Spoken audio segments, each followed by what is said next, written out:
નમસ્કાર દર્શક મિત્રો, આશા ન્યૂઝ ગુજરાતીમાં આપનું સ્વાગત છે। સમાચાર મળી રહ્યા છે કચ્છના અબડાસાથી। કચ્છ જિલ્લાના અબડાસા તાલુકાના વાયોડ સ્થિત અલ્ટ્રાટેક સિમેન્ટ કંપનીના શ્રમિકોના અસહ્ય પ્રશ્નો અને શોષણ સામે ભારતીય મજદૂર સંઘ મેદાને।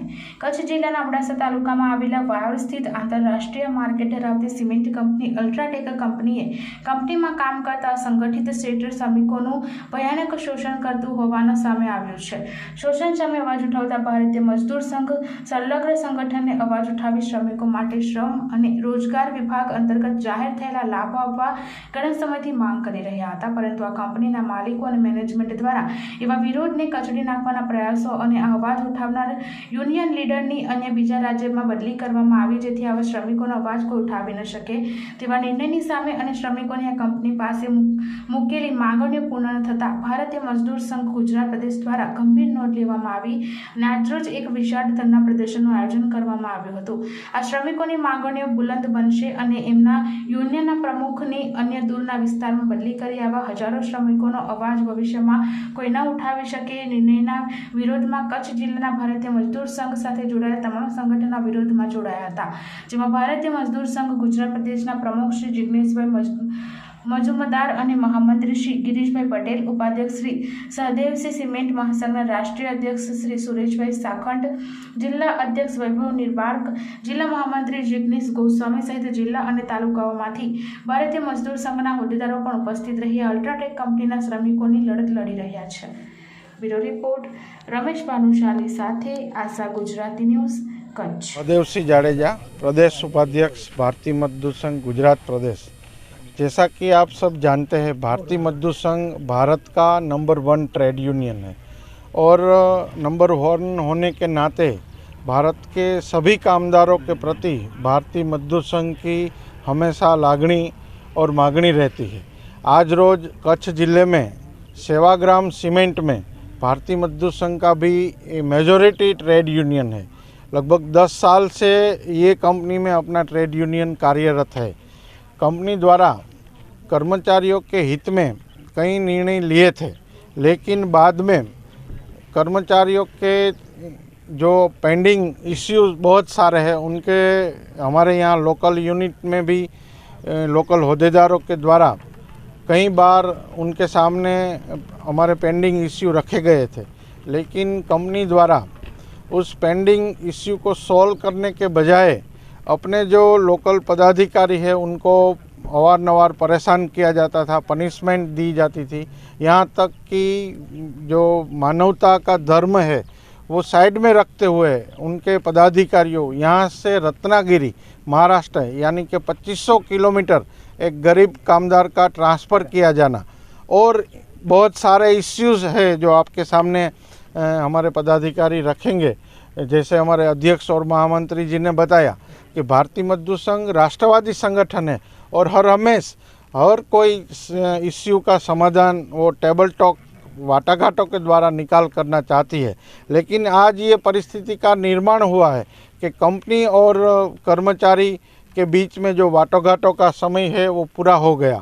हमने कई बार कंपनी से लिखित और मौखिक रजूआत की। हमारे कई कामदारों ने जो यहाँ अभी तक उपस्थित नहीं है, 1 बजे के बाद सब उपस्थित होंगे, तो पूरे यूनिट में मेजॉरिटी यूनियन है। अपना जितना कर्मचारी है उनमें एक ही यूनियन है, मेजॉरिटी यूनियन हमारी है। तो हमने कंपनी से कई बार रिक्वेस्ट की कि भारतीय मजदूर संघ है वो उद्योग हित, राष्ट्र हित और कामदार हित में मानने वाला यूनियन है और ऐसी कोई हमारी मांगे नहीं है कि जो पूरी न की जाए। सामान्य मांगे हैं जो आपको पूरी करनी चाहिए, क्योंकि आप जानते हैं ये कच्छ ज़िले में लास्ट एरिया में ये सब कामदार और पूरे भारतवर्ष से आए हुए ये कर्मचारी अपना उद्योग हित में ध्यान में रखते हुए संयम के साथ अभी तक अपनी मांगे रखते थे, लेकिन कंपनी ने उन मांगों को ठुकराया है और आप देख रहे हैं कि कर्मचारियों का रोष भी व्यापक है। उसी की मांग को रखते हुए आज अपने ये पहला कार्यक्रम कंपनी को जगाने के लिए उनके जो पदाधिकारी है, अधिकारी है, उनको एक टोकन के रूप में ये हम पहला कार्यक्रम अभी करने जा रहे हैं। ये धरना का कार्यक्रम है और कंपनी हमारी मांगे नहीं सुनेगी तो आप जैसे जानते हैं अभी कर्मचारियों ने नारा लगाया कि भारतीय मजदूर संघ जो है राष्ट्रहित में काम करेगा, लेकिन कर्मचारी का हित भी ध्यान में रखते हुए आज से ये आंदोलन की शुरुआत होने जा रही है।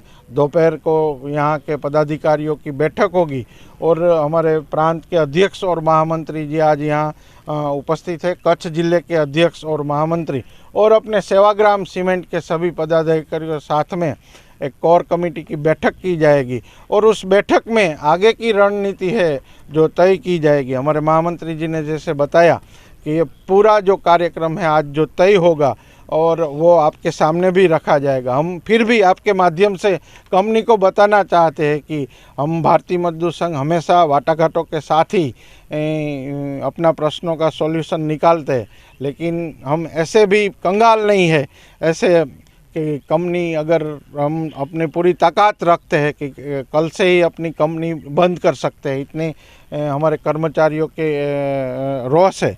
तो आपके माध्यम से हम कंपनी को बताना चाहते हैं कि यहाँ तक का मामला न पहुँचे और शांति से और सुलह से ये मामला निपट जाए। आप सब मीडिया वालों ने भी हमें इस आंदोलन में सहकार दिया। आप सबका खूब खूब आभार। नमस्कार, मारू नाम जिग्नेश मजमूदार है। હું ગુજરાત પ્રદેશ ભારતીય મજદૂર સંઘનો અધ્યક્ષ છું અને વડોદરાથી અહીંયા આવ્યો છું। ખાસ અમે જે ઊભા છે એની પાછળ આપ જુઓ છો બેનર, અહીંયા જે વાયરમાં જે અલ્ટ્રાટેક સિમેન્ટ કંપની છે એમાં અમારા જે કામદારો છે એ કામદારો અને મેનેજમેન્ટ વચ્ચે ઘણા સમયથી સંઘર્ષની પરિસ્થિતિ ચાલી રહી છે અને અમારા 12-13 પ્રશ્નો છે। એમાં કર્મચારીઓને લગતા પણ પ્રશ્નો છે, એમના પગારને લગતા, એમના સુવિધાઓને લગતા। બીજા 1-2 પ્રશ્નો એવા છે કે અમારા યુનિયનમાં કામ કરતા જે પદાધિકારીઓ છે એમને મેનેજમેન્ટે ખોટી રીતે એમને ઘરે બેસાડી દીધેલા છે અને મેનેજમેન્ટ સાથે અવારનવાર અમારી વાતચીત ચાલી રહી છે પ્રશ્નોને ઉકેલવાની વાટાઘાટોના દ્વારા, પરંતુ અમને કોઈ પણ જાતનો હકારાત્મક પ્રતિભાવ આજ સુધી અમને મેનેજમેન્ટ તરફથી મળ્યો નથી। એટલે અમારે ના છૂટકે આંદોલનાત્મક માર્ગ અપનાવવો પડે છે। ભૂતકાળમાં અહીંયા લોકોએ આંદોલન નાના મોટા કર્યા હતા પણ હવે એમાં કોઈ સફળતા નથી મળતી, એટલે હવે અમારી પાસે છૂટકો નથી અને આંદોલનના શ્રી ગણેશ અમે આજથી કરેલા છે। સાથે સાથે આજે અમે જો મેનેજમેન્ટ સમય આપશે તો અમે બપોર પછી આવેદનપત્ર આપવાનું પણ અમે વિચારી રહ્યા છીએ અને આગળની રણનીતિ શું કરવી એ આ કાર્યક્રમ પછી અમે નક્કી કરશું। સાથે સાથે આપના માધ્યમથી હું એ પણ લોકલ અહીંના જે સરકારના જે પદાધિકારીઓ છે, અધિકારીઓ છે, સરકારના જે પ્રતિનિધિઓ છે, સાંસદ છે, ધારાસભ્યો છે, એમને પણ હું અપીલ કરું છું કે આપના જ વિસ્તારમાં આપના જ સાથેના જે આ નાના માણસો છે, કામદારો છે, એમનો જે કોઈ અન્યાય થઈ રહ્યો છે એમાં થોડો ઘણો રસ લઈ અને એમના પ્રશ્નોનું નિરાકરણ કરી આપે એવી મારી અને ભારતીય મજદૂર સંઘ વતી એમને પણ અપીલ છે। અને કેટલા દિવસના ધરણા કરશો આજે? અત્યારે તો અમે હાલ પૂરતા આ કાર્યક્રમ આજના દિવસ પૂરતો જ છે, આજથી શરૂઆત છે। આજે પ્રથમ દિવસ છે, એના પછી આગળ શું કાર્યક્રમ કરવા, ધરણા આગળ કરવા કે બીજા કોઈ પણ કાર્યક્રમો કરવા એ અમે પછી બેસીને નક્કી કરીશું। હું ગિરીશ કુમાર લાલજીભાઈ પટેલ, ભારતીય મજદૂર સંઘ ગુજરાત પ્રદેશ મહામંત્રીની જવાબદારી। ભારતીય મજદૂર સંઘ ભારત વર્ષની અંદર સૌથી મોટું શ્રમ સંગઠન, રાષ્ટ્રવાદી શ્રમ સંગઠન તરીકે કાર્યરત છે। સમગ્ર ભારત વર્ષની અંદર 7,000 કરતાં પણ વધારે રજિસ્ટર્ડ યુનિયનની જવાબદારી ભારતીય મજદૂર સંઘ આજે સંભાળી રહ્યું છે। ભારતીય મજદૂર સંઘ અસંગઠિત અને સંગઠિત ક્ષેત્રની અંદર ખૂબ જ વિશાળ અલગ અલગ ઉદ્યોગોની અંદર પણ ભારતીય મજદૂર સંઘ પોતાનું કાર્ય કરી રહ્યું છે।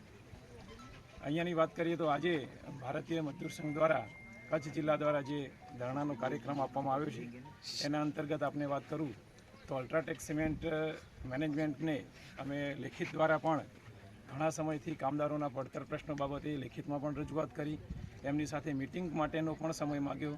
તેમ છતાં સ્થાનિક મેનેજમેન્ટ અને એમની કોર્પોરેટ ઓફિસ મેનેજમેન્ટ દ્વારા મિટિંગ માટેની કોઈ પણ હકારાત્મક તૈયારી ન દર્શાવાતા ના છૂટકે ભારતીય મજદૂર સંઘે આજરોજ ધરણાનો કાર્યક્રમ કરવાની ફરજ પડી છે। ભારતીય મજદૂર સંઘ હર હંમેશ વાટાઘાટોથી કોઈપણ સમસ્યાઓનું સમાધાન કરવાના પક્ષમાં હોય જ છે, પરંતુ જ્યારે સમાધાન કરવા માટે મેનેજમેન્ટ તરફથી કોઈ હકારાત્મક પ્રત્યુત્તર ન મળે ત્યારે જ ભારતીય મજદૂર સંઘ